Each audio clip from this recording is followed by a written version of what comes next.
Welcome to our webinar. I'm Dan Asia, president of Polyhymnia, and by trade, a composer.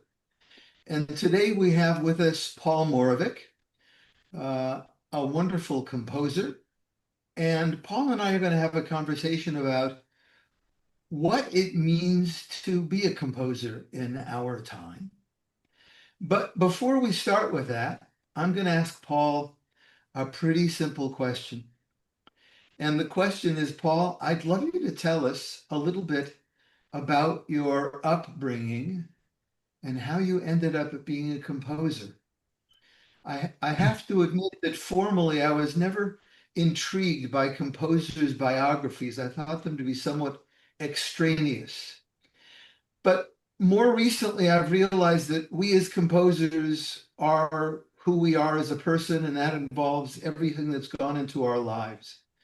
So I'd love you to tell us about what's gone on in your life and how you ended up being a composer. Well, I'm glad you couched it in those terms, Dan, because I think of myself as a composer or I think of my work as a composer as involving the whole of life. And so, of course, the whole of life then informs and has informed my development as a person and as a composer. They're pretty much inseparable. I started out, I'm from the East. I'm from the Northeast. I was born in Buffalo, and I sort of grew up hovering around, New York City. Right now, I'm speaking to you from Long Island, where I teach at Adelphi University. I live in the city in Manhattan. And that's been sort of my geographic, setting for most of my life. My earliest formal training was as a chorister in the Episcopal Church. But before that, I was born in 1957. I remember seeing the Beatles on the Ed Sullivan Show in 1964. Do you remember that? Yeah, I In do. February when they came to America. And that was a galvanizing moment, not just for me, but for a lot of people. And I thought, wow, I want to do that. So that was sort of my earliest awareness of the power of music and what this could be, and that's sort of the thrill of the whole thing. And then I sort of evolved in other ways. That the '60s was a remarkable time in popular music that was just on the radio all the time. It was also a middlebrow kind of time when we were exposed to classical music much more than we are today, sort of routinely as part of the culture. You may remember that as well, those days. So it was the '60s were a remarkably fruitful time musically, I thought, and it was a great time to, be introduced to music. So, but as I say, my earliest serious training was as a chorister, and I learned from an early age the pleasure of being part of something greater than myself and feeling like a useful citizen, participating in my community, and that was a big deal for me. Mm-hmm. And it remains a And big deal for me. So, right, right. And what about then as you entered what you and I would have called junior high school, which is now, of course, called middle school, and then on into high school? What were your musical influences? Were there teachers that were important to you? What about then your entrance? You've mentioned, okay, the Beatles. Yes, I remember the Beatles and how influential they were. But then where did you move from that? And how did you then move into classical music in the compositional world? well, again, it was through the choral tradition. It was through the tutor composers, the English choral tradition. And then I took piano lessons, and I became, besotted with Beethoven and, Brahms and especially Wagner. So that was, I guess that's middle school, and then into, high school. I got more and more, and then I sort of decided I just wanted to be a composer. I mean, it was selfish, I guess. But at this point, it's all I know how to do. So there it is. Not selfish at all. You know, we all have to make choices, Yeah. and decide things that we have predilections for. Um, tell me a little bit. Look, you just mentioned um, that in high school you became besotted with Beethoven and Wagner. Yeah. Now, for a pianist, I can understand Beethoven and Brahms, but not quite as clear on how and when you, as a high school student, became introduced to Wagner. And maybe just for some of our listeners who may not be familiar, they may or may not know the Beatles. Um, but Wagner, of course, wrote the Ring Cycle in the 19th century. That's what he's most famous for. Yeah. How did you end up hearing about Wagner? Well, it was mostly through Tristan and Isolde, Uh-huh. um, and then The Ring, which is, especially Rheingold. I was fascinated by Rheingold. I thought that was amazing. But mostly my introduction to Wagner was through Tristan and Isolde. Um, I was just fascinated by it, and I got the score, and I took German. I wanted to learn German. It's not just Wagner; it's the whole Germanic tradition. Uh-huh. These. And did you have a teacher? What high school was this, still up in Buffalo, or was this now in New York City? Or was Um, it yeah, I was in Buffalo, and then I went to Lawrenceville, and I had a very good piano teacher. But mostly, it's just something I did on my own. Principally for really? yeah. Really? Okay. Intriguing. And then from there, well, where did you end up going to college for our I went, listeners? I went to Harvard, and then when I graduated there, I went to Columbia, and I got a doctorate in, you know, composition. Yes. Now, who was at Harvard? Maybe explain a little bit. Harvard has always been known for its musicology program, and then also for a number of professors in the composition program, who I suspect were there at your time, but I just would like to confirm that. Yeah, so it was Leon Kirchner. Um, Fred Laerdal was there. Ivan Cherepnin, Earl Kim. Those are the principal composers there. I mostly worked with Fred Laerdal, and then I worked with Fred Laerdal again at Columbia, uh, Uh-huh. and he became sort of my mentor. Uh-huh. Very smart guy. Now, very, very, very smart guy. Fred Laerdal, just Lerdahl for those of you who would like to follow up. He and a co-writer wrote a book on the grammar of classical music, in essence, that, well, in some respects, suggests that the music of the 50s and 60s, written in the 12 tone system, as we might call it, or serialism, is problematic for a number of reasons. More so in the way that we actually hear or don't hear music and or tones that we associate with music. Wonderful. Tell us a little bit then about your own music. How you would this is a tough question, and I understand it. Almost an impossible question, and I wouldn't want to be asked the same question.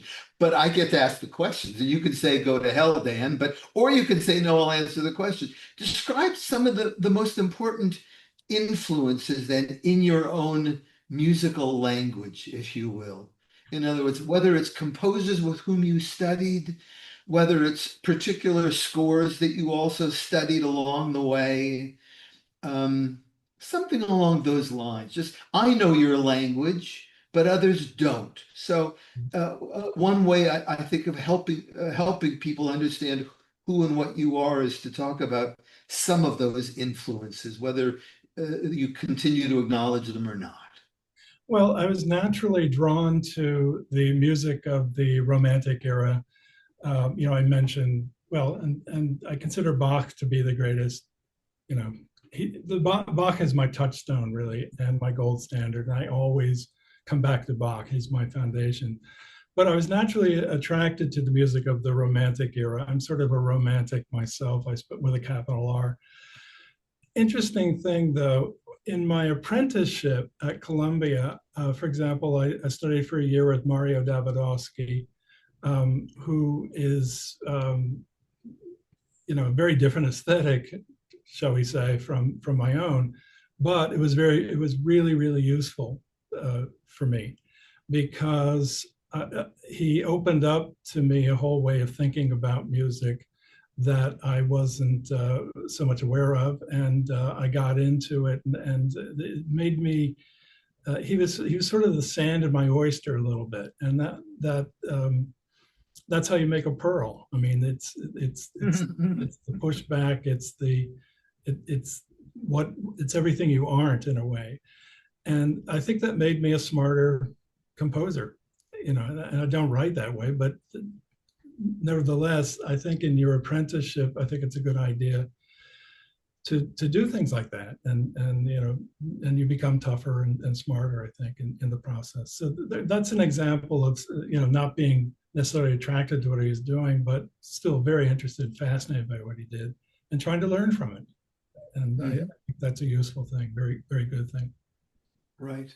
So Mario Davidovsky is, I think, most well known, we could say, for a series of pieces for instrumental soloist plus what was then called tape or electroacoustic music in its earlier days, because it was recorded on magnetic tape, which was then spliced together and overdubbed, which would mean you would run various tracks of tapes, which is the way the Beatles, by the way, often did their sessions, on either 8-track or 16-track. I don't think they had 32-track tape back then, but Oh, of running tape once and then putting another line down and then another line, which is just what someone like Mario Davidovsky would do, but with a different kind of musical language. well, that's for Uh, sure.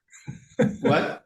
That's for That sure. that's for sure. And I think we could agree that his music is incredibly precise, Yeah, which yeah, is not necessarily a word that you would associate with a romantic language or a romantic perspective, where you would assume more rubato, more flexibility in language, and more flexibility in performance. His music required an absolute and requires an absolute precision yeah, and synchronicity between the performer and the tape. yeah. So I'm curious, Paul, in this, because it's such an interesting comment you made. What is it about your studies with him? And then I'd be curious to talk about other teachers with whom you worked, particularly, I guess, Fred Laerdal. Um, uh, was it just the opposite approach from yours that so forced you to grapple and think about how you understood what you did in your process, and that forced you to open up in certain ways to other possibilities that enriched your language? Sure, all of those things.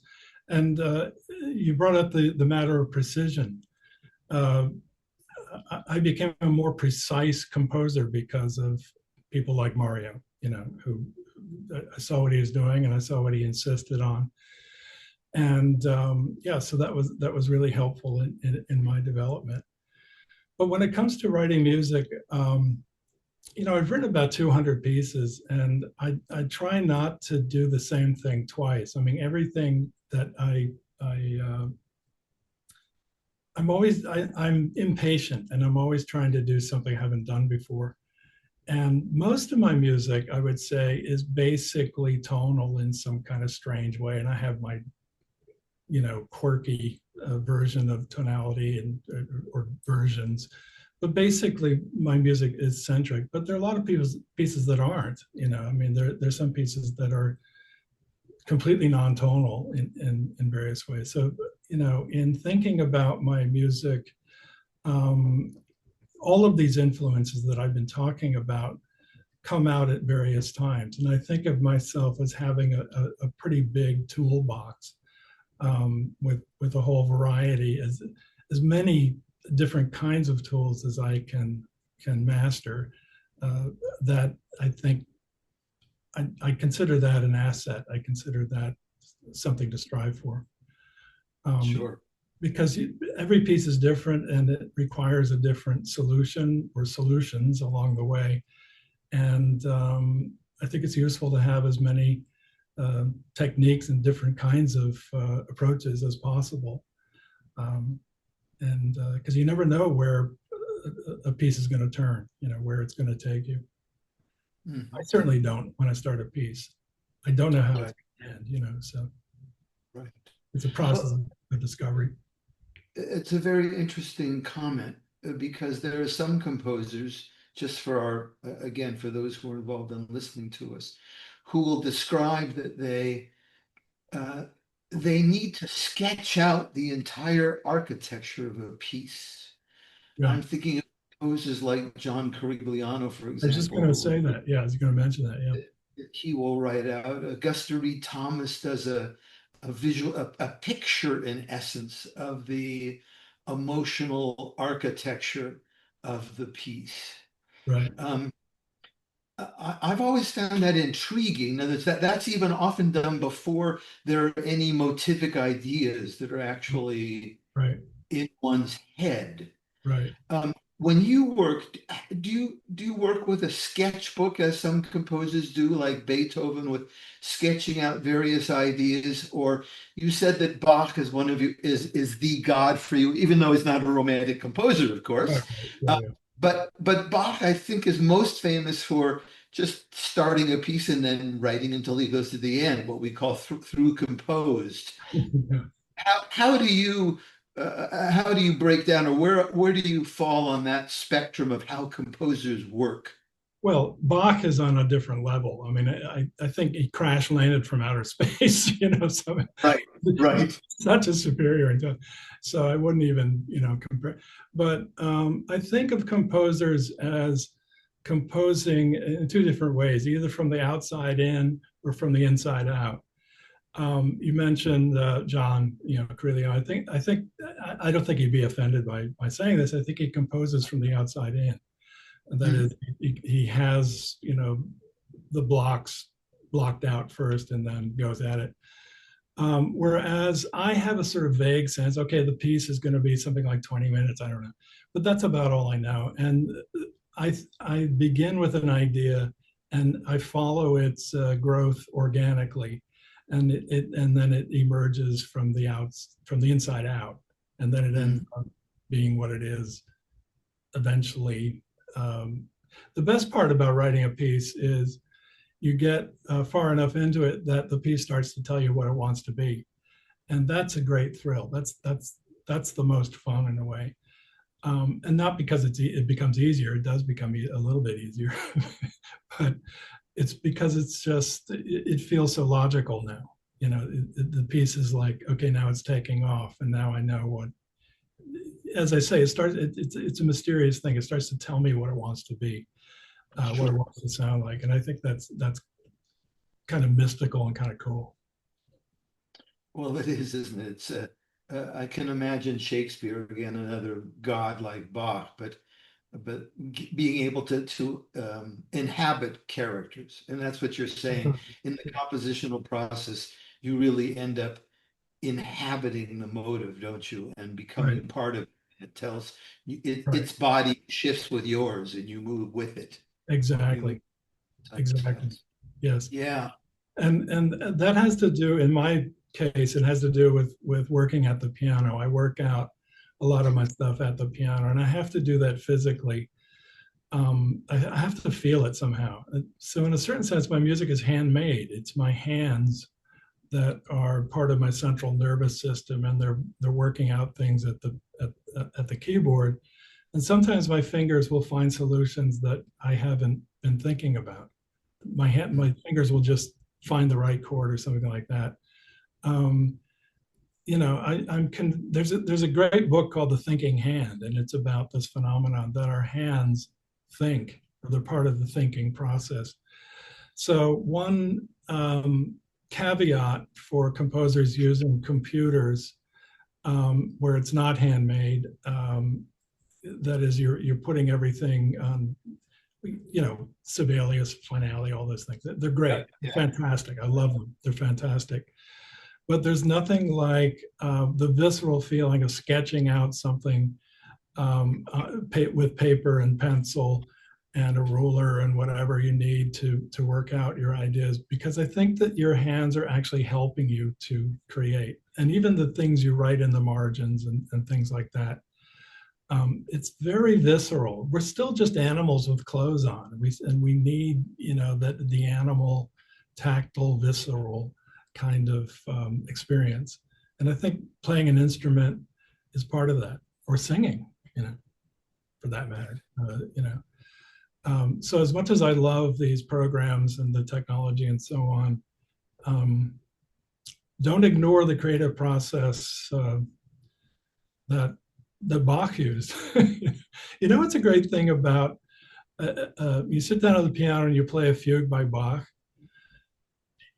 Your fingers are doing what his fingers did 350 years ago. Not exactly. He had his own, different fingering and so on. But it's kind of cool to think that, he's inhabiting my fingers somehow. He's showing me how to play. And I feel smarter because of that. Does that make sense, or is that just crazy? No, there's a physical connection across the centuries. Well, there's both a physical and a mental connection, isn't there? Yes, yeah, We are communing with somebody when we take up their text. yeah, We are entering into their body and their mind. I think that's what you're saying. It's both yeah. of those.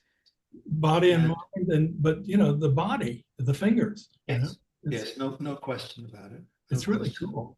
Yeah. So look, you're taking us into dangerous terrain, but why not? So explain a little bit about your look. You started off as an Episcopal chorister, so you had some kind of spiritual relationship to the music as a young kid. This is complicated for us, but we live in a quantum time where molecules from different sides of the universe apparently can affect each other. So we're not so far off. Yeah, it's true. It's true. Molecules billions of years ago can affect molecules on the other side. Okay. So we're living in strange times now, Paul. We're understanding things. And don't forget, Schrodinger's cat was just both alive and dead at the same time. So we're living in mysterious times that happened for over 100 years. So Yeah, let's just talk. I had a cat like that once. Yeah. You weren't sure whether it was alive or dead, huh? Anyways, sorry. Go ahead. Yeah, just tell us a little bit about spirit and music, because what you're talking about with Bach is that there's something so extraordinary that it's something that all composers essentially are striving for, or many composers, certainly you and I and others that we know. I mean, what is it about the human spirit and mind that we communicate in our music, or that you try and communicate in your music? Well, I try to make beautiful things, and that's the province of the artist, is beauty. I mean, if I were to summarize what art is about, that would be it. And by that, I don't mean necessarily pretty, because pretty doesn't, some things are pretty and they're not beautiful. They're just, sort of tacky or morally suspect or whatever. And sometimes beauty can be an ugly aesthetic. I think a lot of 20th century music is like that. I think works by Schoenberg that are, he wrote in an ugly aesthetic, but they're beautiful, you know. So, but I do think that that's sort of that's what composers. That's what I try to do as a composer, and that's what I think communicates or can communicate to someone else is a beautiful experience, a beautiful object, or whatever. I think of music as, this is going to sound kind of crazy. Music at the end of the day isn't really about sound. it's about something else. It's a means to an end. And of course, we work very, very hard. We devoted our lives to getting precisely the right sounds, exactly, what we want to realize our visions and so on. But I think it's on the way to a greater goal. And you might call it a spiritual goal, something about our common humanity. It's about communicating. It's about love, you know. Mhm. Um, there's a great singer named Russell Oberlin, one of the great countertenors of the 20th century, and we were good friends. And he worked with everybody. He was you know incredibly successful. And I said, at the end of the day, after all your experience, what is music about? And he said, oh, that's simple. It's about love. That's all he had to say after a whole, distinguished career, devoting his life to music and so on. Mhm. And I think that's what we're trying to convey somehow through music. And I guess I don't want to be misunderstood. It's all about the sound, but it's on the way to something um, something beyond that as well. If it were just sound, if it were just pretty sounds, I wouldn't be interested in that. And Right. I think that's what makes real art. There's a difference between entertainment and art.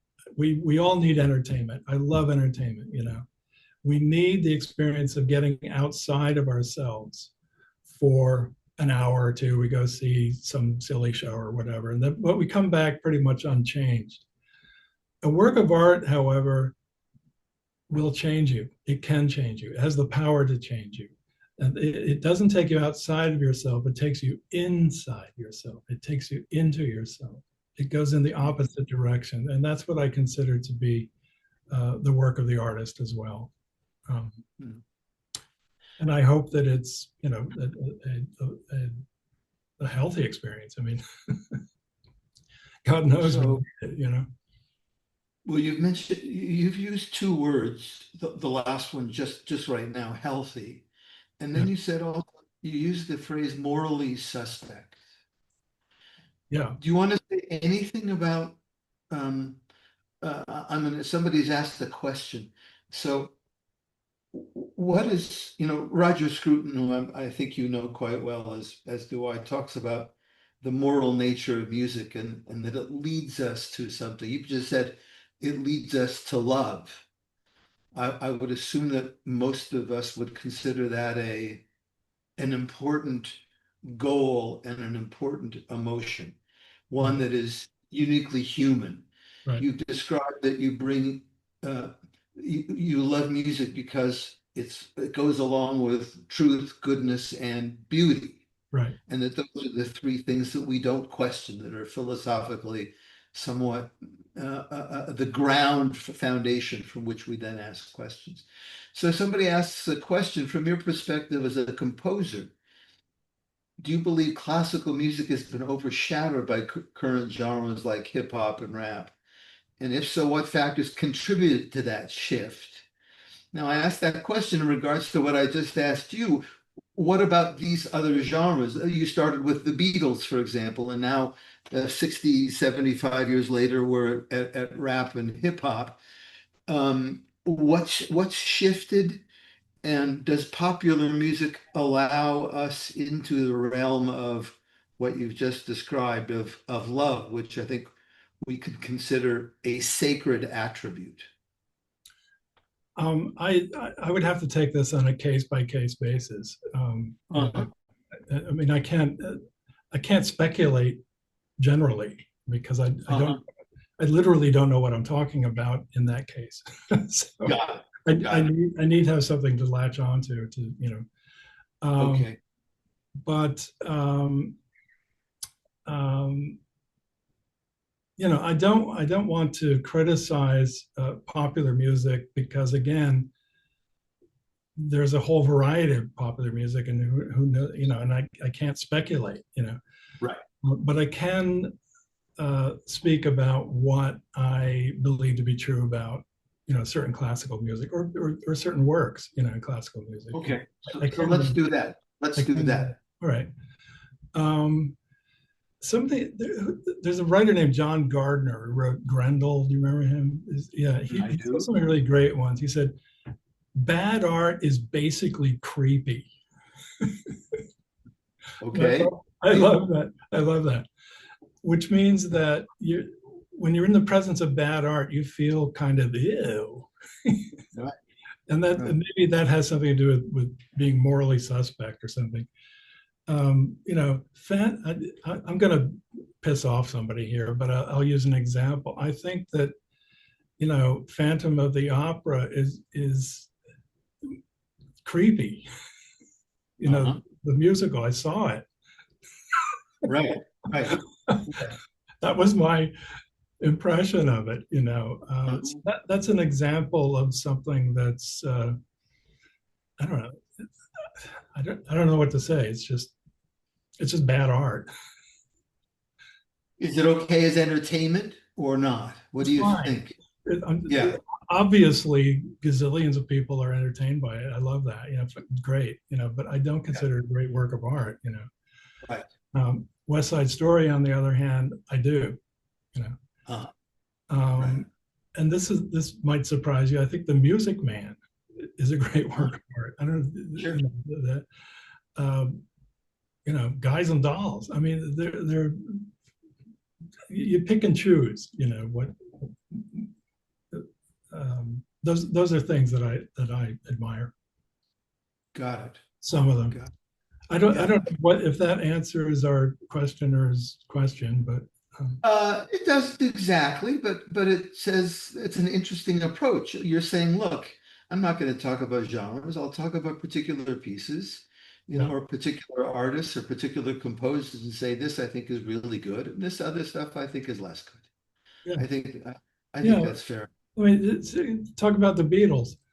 They wrote a lot of really stupid songs, but Eleanor Rigby is a masterpiece.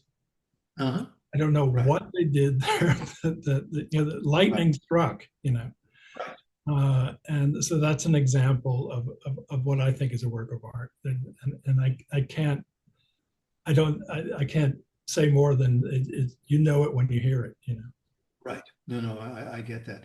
Do you Yeah. want to talk a little bit about your oeuvre, which is a fancy word just for, your output? You've written, operas, you've written oratorio, you've written chamber music, you've written solo music. Um, are there any pieces? Look, I'd like to talk, I think, a little bit about The Shining in a moment, because I think it presents an interesting question for us. But a little bit about pieces that you might have our members here in our webinar might want to listen to. A few pieces that you might want to choose. That's tough for any composer, I know that. But Yeah. as a start, that makes it simpler for us, I think. What pieces might they just listen to of yours to get into your musical soul? Well, I would start with a piece called Tempest Fantasy that I wrote about 25 years ago, that won the Pulitzer Prize, actually. And it's in 5 movements, and it comprehensively covers a lot of landscape, emotionally, technically, and so on. And I think that's a good place to start. It's called Tempest Fantasy. Another piece called Time Gallery, which is about a 45-minute piece that's a meditation on aspects of time. It's hard to explain what it all is. Um, The Another Tempest Trio, and what is Time Dowry for? that's for Pierrot ensemble and percussion. So I wrote this for Eighth Blackbird. That was also about Uh-huh. 5 years ago. Yeah. Uh-huh. Um, yeah, Tempest Fantasy is for piano trio plus clarinet. So it's the Messiaen quartet. Yes. Um, there's over the years, there's this body of work, these oratorios that I call American historical oratorios that have sort of snuck up on me. And now I have this whole sort of set of them. The first one is about the blizzard of 1888 in the Midwest. Second one's about the Underground Railroad, the years 1850 through the Civil War. The third one is about Ellis Island in 1921, so it's about immigration. And the most recent one is about voting rights. And so this is a whole set of things that are specifically American and involving people's actual accounts of, it's basically ordinary people caught up in extraordinary circumstances and, showing great courage or tenacity or, love. And, they're very dramatic. And but they're also, they're not documentaries, but they're based on historical, precedents. Mhm. And Now, that's, yeah, sorry. I'm sorry. I think your most recent opera, you'll tell me if you're already working on another one, is The Shining. Yeah, And so The Shining was uh, I, I'm curious about your approach to that, which was a popular book of sorts, then made into a movie featuring Jack Nicholson and his cohort, who I'm forgetting. You've done a number of operas based on, that were book movies, starting with The Letter, which I think was your first opera. yes. Um, so maybe your association with texts, you've just described in the various oratorios, maybe talk a little bit about the relationship between text and music, and how that um, animates you in a certain way, inspires you, I suppose. And then specifically how you chose The Shining as a popular mystery novel, as it were, that then became a movie, and then from that into to an opera. Well, The Shining came about. Minnesota Opera was wanted to commission me, and we were looking at various properties, and we even looked at Rosemary's Baby at one time, and decided we couldn't get the rights to it. And then one day they said, "Let's do The Shining," and I said, "Wow, what an idea!" And it's important to make a distinction between the book and the movie because the book is much more operatic than the movie. The movie is brilliant. It's Kubrick. It's, every frame is beautiful. When you start watching that movie, you can't stop. I mean, it's that involving. It's Kubrick's magic. But it's not what Mr. King wrote. And so we found that what he did wrote is actually much more operatic because it's about love, power, and death, and all on steroids. And it's tremendously dramatic situations and characters, and it's a perfect opera subject in my view. Mhm. And the thing to remember about setting text, especially dramatic text, when you're telling a story, is that uh, uh, prose or poetry, language, has its own logic. It has its own rules. It has its own world. And music has its own rules and it has its own logic and so on. And they're not the same. And so the challenge, the happy challenge in setting text and in telling a story is to make sure that the words and the music are doing the same thing, that they're indissolubly linked, and that they're one and the same, and they're heading in the same direction, and they're accomplishing the same goal. And if they don't, then you have to change either the music or the words or both to make sure that everything is locked in together. And when it is, then it's magic. Then it really works. If it isn't, then the whole thing flies apart. And especially in opera, which is collaborative certainly a collaborative art form on, on every level. There's so many people involved. Stephen Sondheim once said something great about this. He said, the difficulty in working on a show, everybody has to make sure they're working on the same show, which sounds kind of silly, but it's true.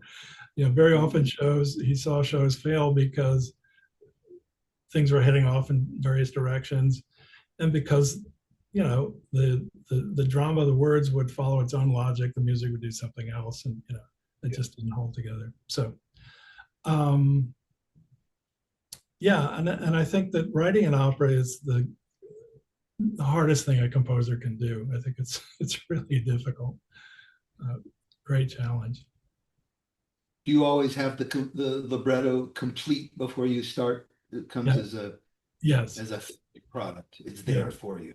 And then constant revisions in both the words and the music along the way. Revision is the name of the game. All revision, revision, revision. Yeah. While you're going along. Oh yeah, absolutely, absolutely. And are you a believer in workshopping Yes. operas? Yes, absolutely. Um, um, when I did the letter with Santa Fe Opera in 09, they didn't give me enough workshop time.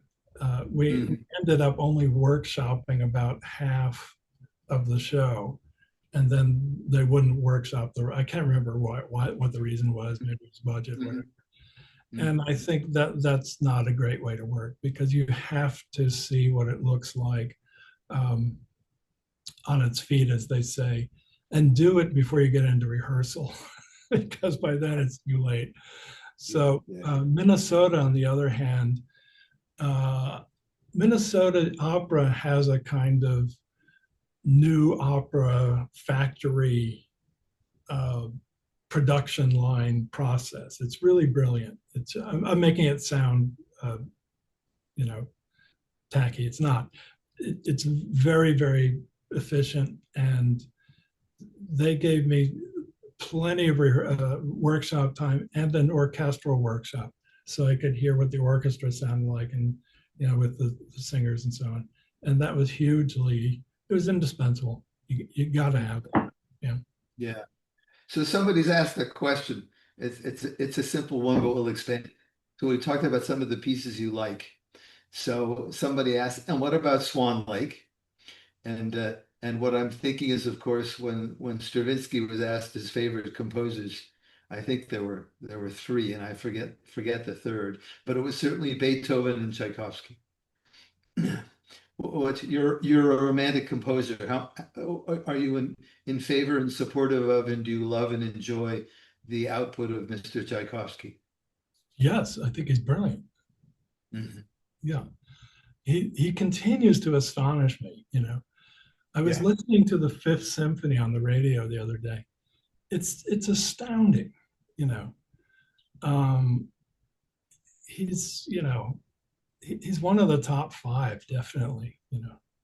Absolutely.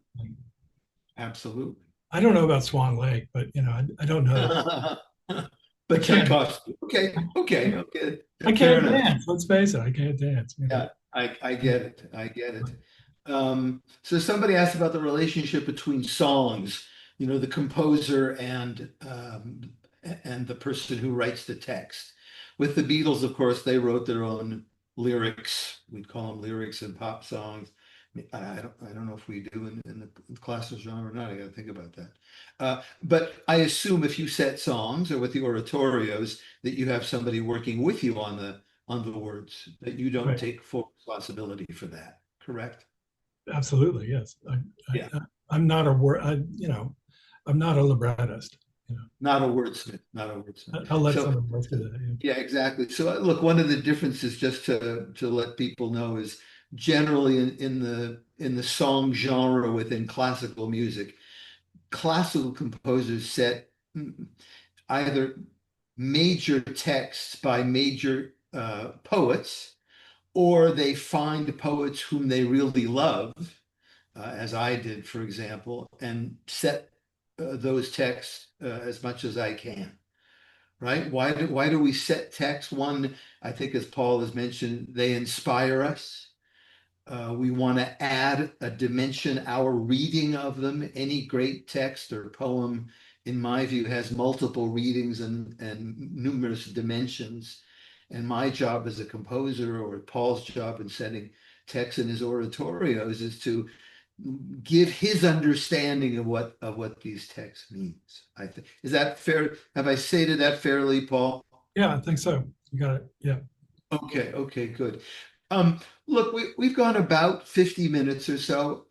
Before we conclude and see if there are any final questions, is there anything you'd like to say generally about the state of classical music in the culture, or the culture generally as its relationship to the fine arts, which I would put classical music as part of?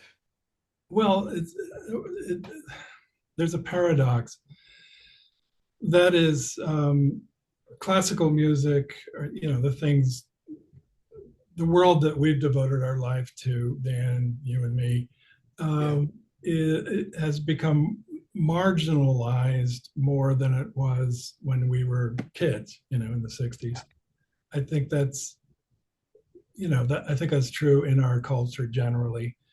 Yeah. On the other hand, because of recordings and because of the internet, we're in a world now where it's accessible to anyone on the planet who has a computer or a Mm. cell phone, And so there's a paradox here. And I think that while the prestige of classical music certainly isn't what it was 60 years ago, its prevalence in terms of sheer numbers must be exponentially off the charts.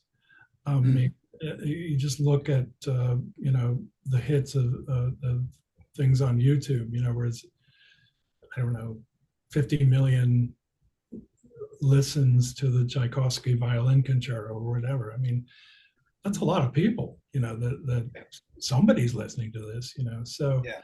while it's fragmented and it's nicheized, and whatever the word is, um, it's still out there, and so and I'm having a great time. I think that, in some ways this is a golden era for the kinds of things that you and I are working on. I just wish that well, I'll just leave it at that. I'm not complaining. In any event, there's only so much I can do about it. What I can Right. do is do the best I can with what I have. And actually, here there is a moral aspect to being an artist.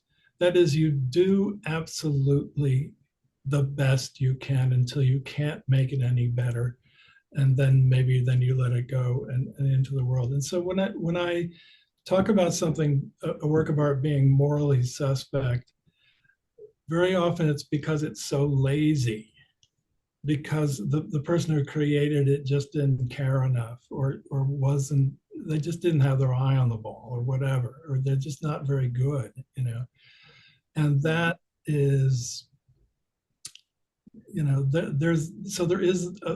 there is a moral aspect to being a very, very, very fine artist, craftsman like Bach, you know Yeah. Yeah.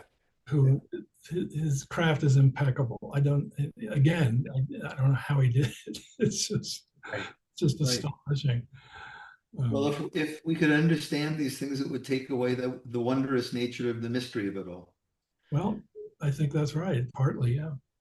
Yeah. And there is something mysterious about all of this, that we're able to take these things out of our minds, bodies, and souls, and somehow present beauty to the world, which is, of Right. course, what you do. What you do. Paul, this has been wonderful. I thank you for sharing this time with us. I'm going to let anybody who wishes to sign off now do so, that this is a formal conclusion to our discussion. If you'd like to hang around for 5 more minutes or so, we can just have an informal discussion. We'll try and keep it clean, or I'll try and keep it clean. That's always a problem for me. But it's just fun. Sometimes people like to know what we banter about, sometimes behind the scenes. Is that okay with you? Absolutely. I'll let you get off certainly in about 7 minutes. I just want you to know that I did not know that your very good friend and my relative, Josh Aronson, had something to do with the letter, or so he told me just yesterday. Oh my He God. said, he said, I talked to the guy who ran the Santa Fe Opera, was a good friend of mine, and I said, hey, I have a good friend named Paul Moravec, and he just won a Pulitzer Prize, and he's a good composer. I bet you don't know about him. The guy said, no, I don't know about him. He said, well, can I have Paul send you some stuff? And he did, No, that's right. and you did, That and that you did. yeah, that's absolutely right. I didn't know you're related. What? How you Yeah, related? he's either a first or second cousin. I forget, Josh and I. Oh, Yeah. My oh, mother was an Aronson and his father was an Aronson. oh. Okay. So that's how we know each other. And Yeah, that was in St. Louis, and Richard Gaddis used to run the St. Louis, opera, and opera, that's that's how they knew each other. And that's that's correct. what Josh says is absolutely true. That's what happened. Yeah. Now, how long ago is the letter already? If I may, is That that was about 20? that was '09. Oh Um, nine. yeah, Okay, so we're coming up on 20 years in 3 or 4 years, something like yeah, that. yeah. Got Um, Some of our listeners might be interested. They might want to look at the writings of Terry Teachout, who was a friend to both of us, who wrote the abs- libretto for that for you. make it required reading. Yeah, so there you go. Required reading Terry Teachout and Robert Edward Gordon. For some of you who are in his class, you might want to ask him about Terry Teachout. He has the Terry Teachout Reader, among other books, and various biographies of Louis Armstrong and Balanchine. He was one of the great omnivores of the arts, I would say, and was able Yeah, to get inside each one of them. I mean, whether it was theater, whether it was dance, whether it was music. What right, a wonderful guy and a wonderful libretto that he wrote for you. right, right. Yeah, I still miss him. I know. He So died, do I. he died too young. Agreed. This Agreed. light keeps going off. Oh, it's It's one of these light, saving devices, energy saving things. you've got to talk to the people at Adelphi University and say, look, I'm a famous guy and I Yeah, sit in my studio and I'm on this, very important a webinar, and all of a sudden the damn lights go off, see what they can do something for you. What are you working on now, if I may ask, and uh, others might be interested as well. a sax concerto, uh, Oh, wonderful. alto sax, and it's a real concerto. I mean, I'm in the the cadenza part now, so Wonderful. For uh, whom is this, if I may uh, ask? Tim McAllister Sure. uh, is going to play it allegedly. Wonderful. Wonderful. No, Was- he was on our faculty here, Paul, for many years. oh, I know Tim quite well, and then he moved up to ASU and then back to his alma mater, of course, at University of Michigan. yeah, yeah, nice guy. I like him. A wonderful, wonderful player. Yeah, Wonderful. Please give him my regards. you bet. That's Yeah. So I don't know if and when I'll be in New York, but probably sometime in the next month or so. okay. Assuming I make it, I'll give you a ring and maybe we can have a cup of coffee. Let's do it. By the way, Okay. I have a new knee. A new knee. Yes, I just got a knee replacement. I Oh was my goodness. I don't know if you knew this. I was in a wheelchair from August, September, and October. I was in the wheelchair for 3 months, and I just got a new knee. I couldn't walk. I just and it's a miracle. I mean, it's Yes. a month ago I couldn't walk. Now I can. It's Now you amazing. can. Yeah, Yes. It's a nice time in which we are living. It has its problems, yeah, yeah, but yeah, in terms of longevity, health, yeah, it's a golden age. yeah. Well, I got to say, And it's astonishing. Yeah. wonderful. So it's a golden age, and you think it's a golden age for classical music. So I hope you're right. Um, yeah, certain aspects of it are. You know, Okay. um, I mean, this is a whole other conversation, but Yeah. I think that um,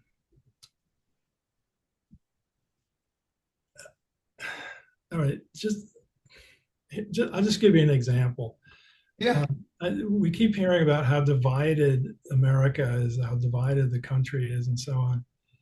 And yes, it is, but it's not for the first time. And also, I don't think it's as divided as the media makes it out to be, or interested parties make it out to be. Because Yeah. I just Yeah. find, especially if I just travel around the country, Americans get along amazingly well, Mhm.